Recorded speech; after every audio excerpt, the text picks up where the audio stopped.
Welcome to the Miniatures Paintbrush. Today we're going to do an unboxing of Age of Sigmar's Beast of Bones.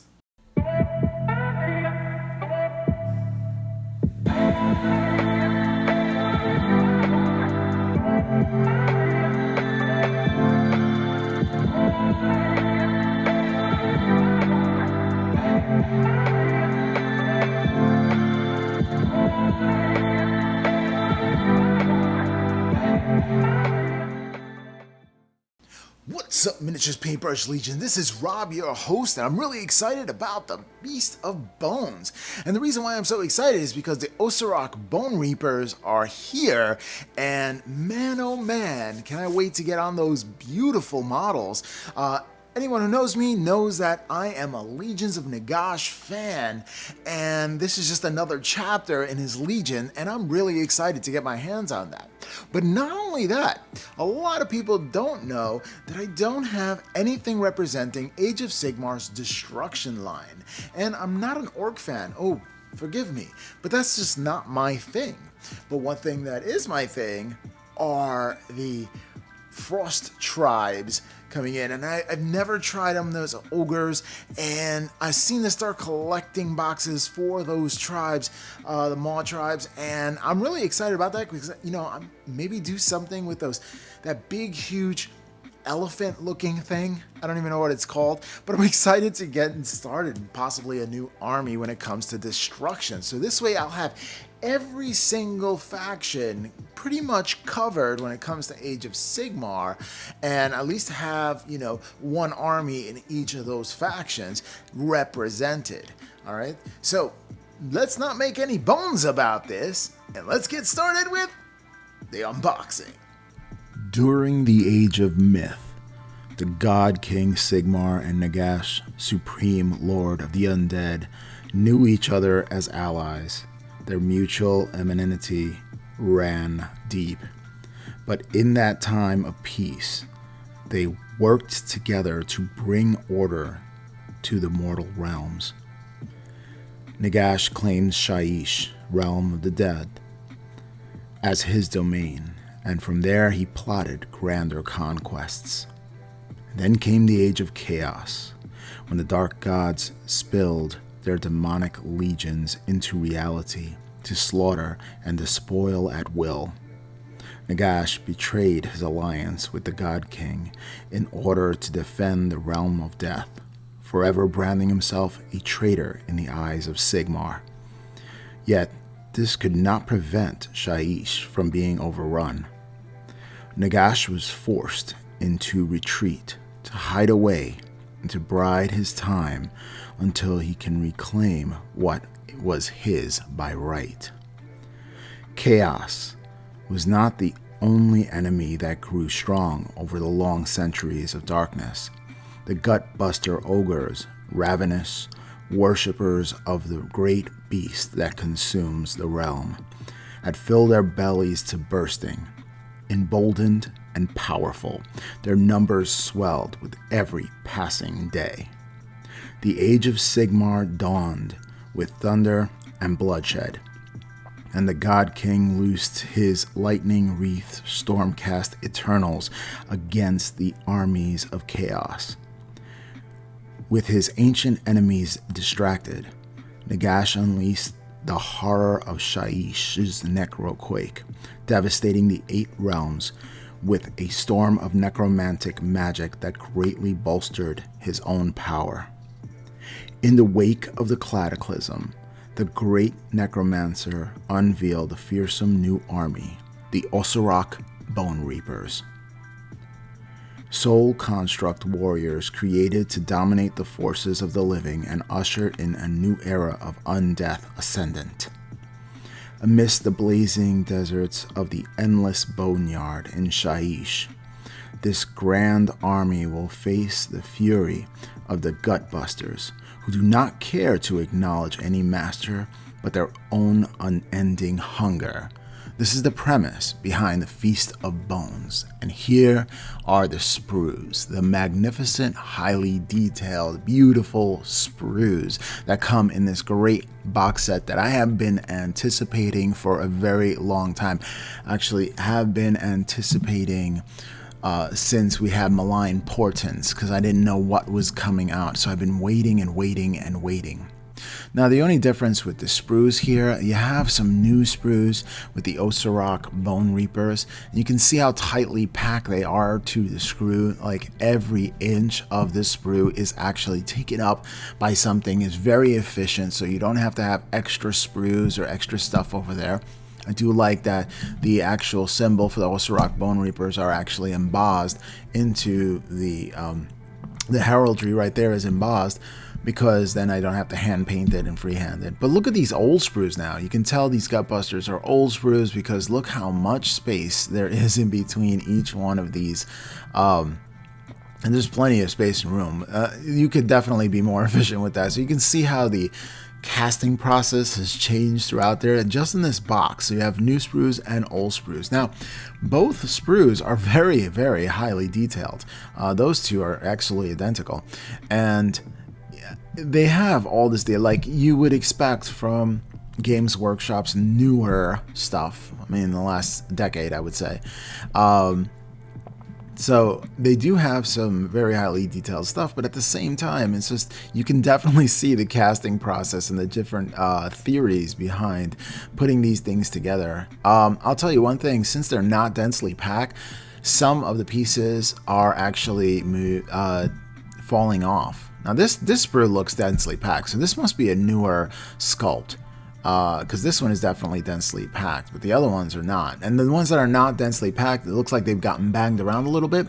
So some of like the heads and some bits and arms, they kind of just fall right off, which is interesting, because then you have to go search for them. And I'm kind of worried that I don't lose anything, because I don't know when I'm going to actually have the opportunity to paint these guys up, but because right now, everybody knows that I'm actually tackling the Carrion Empire box set, and trying to do the undeath of the Flesh Eater quartz. I don't know if they're live, or they're actually between living and undeath, so I'm tackling that project right now. So I don't know when I'm going to get to this project, but I know I will get to that project, because, the Legions of Nagash are just near and dear to my heart, and I've been waiting for a death release for forever now. Here are some of the bases that come with it as well. And these books, and you see on the bottom there's a couple of sprue pieces missing. All right, so these books, I love these cards. I really do. Let's open this one up too, and yeah, I use X-Acto blades for this kind of stuff there. As long as you're careful, you have no problem opening these things up. But these cards are absolutely amazing. Let's just take a look at the cards itself. I love that they have, very convenient that you can put these things in there. And you can just use them instead of using your entire battle tome and bringing that with you. You can just have like easy reference cards. And some of these cards, look, they're actually, why are they double-sided? Oh, that's because they open up and there's more text inside as well. I think that's amazing. There's the Tyrant. Great looking model, I have to tell you that right now. And I am actually looking forward to painting him up. And there's the Necropolis Stalkers. And I bought an extra box of these. So I have these, and there's going to be another one, another set, so I can have the different variations of it. And you know me, I like to have different variations of just about everything that I possibly can. Alright, so let's just take a look. Get that plastic away there. At the building manual. I really do like as a model builder. It tells you everything in there. I love that it's color. I love the variation of model sets that they have in here. It's really awesome. And look at this. This is like an inventory page. I've never seen this before. This is actually pretty cool in my opinion. They have the bases and everything else. Love that. Okay. And then of course we have the color build sections in there, which is a lot different from the older booklets that came, where it's just all gray and white. I mean, these are just colored, they're more detailed, so they're easier to build. And as a model builder, I do appreciate when the instruction manuals are straightforward and easy to put together and understand. All right, there are the Maw tribes. I know what I want to do is I actually want to create a winter warband out of these guys. I think that would be kind of cool to add that to the list. I really do like that. The Neverwinter follows him there. I wonder if I can make the Kin Eater Bully boys and actually make them into the wintry faction. I hope I can. Here is the Feast of Bones, and I love these books that are coming with the new project. I have the Carrion Empire book as well, and this book, they are phenomenal. They're literally like a little battle tome. They have all this lore, maps. Look at all that. That's just a map. That's, how cool is that? And we have the Rise of the Tyrant. Yeah, that's pretty cool. So you definitely have a whole bunch of lore going on. Artwork is really, really great as well. Just love it. It's just like a mini battle tome right here. And just so much lore. And then we have the Warriors of the Endless Boneyard. And they really knock it out of the park with these guys. You know, they really put a lot of effort, and I have to give it to GW. And I love GW as a company because they don't like hire third-party poorer people to get cheap labor to do things. And that's why things are expensive, is because they use, you know, they have a very, very good work structure and how they hire people. All right, so time for some of the battle plans. I love this. I love this, and I want to try them all out. Look at that. That is so, so cool. Never seen a V like that. I love battle plans here because, you know, I wanted to try new things out, and these are all just new games for me.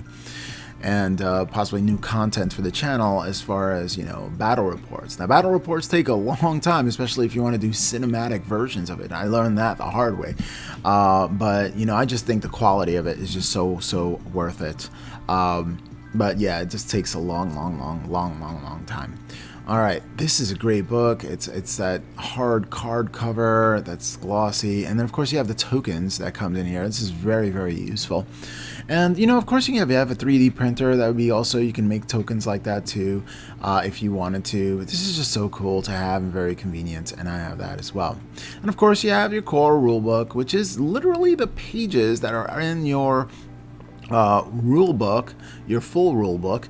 And just the page on how to explain the battle rounds and attacking if you've never seen it before, because you know you definitely need, especially if you're starting new and this is the first box that you ever have, you need to know how to play the game. And look, it's a full color one. It's not black and white. They do not cheap out on this one. It's good quality paper.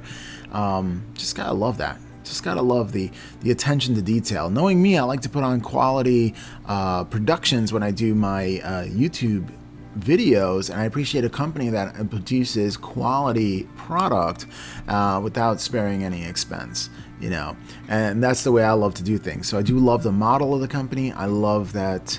I love this box set. I love everything about it, and I've been waiting for this box set for quite some time. And it's true joy that I get to have the opportunity to own it, because you know not everybody can, and I'm blessed that I'll be able to own it.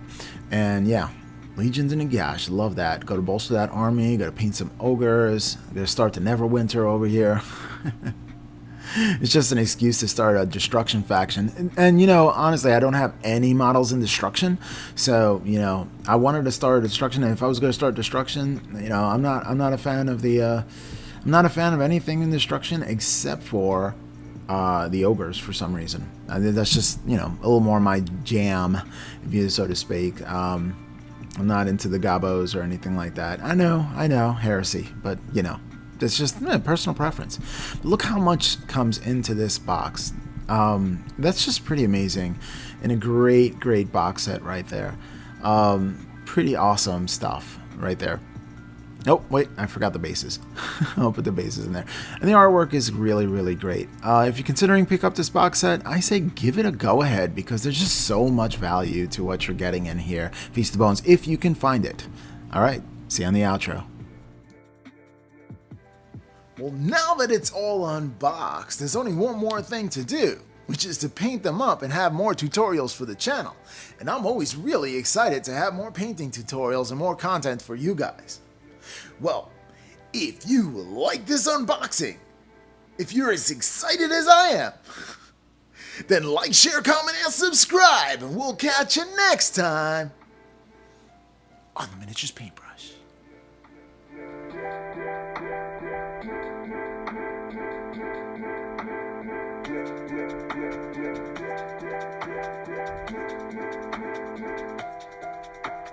Yeah.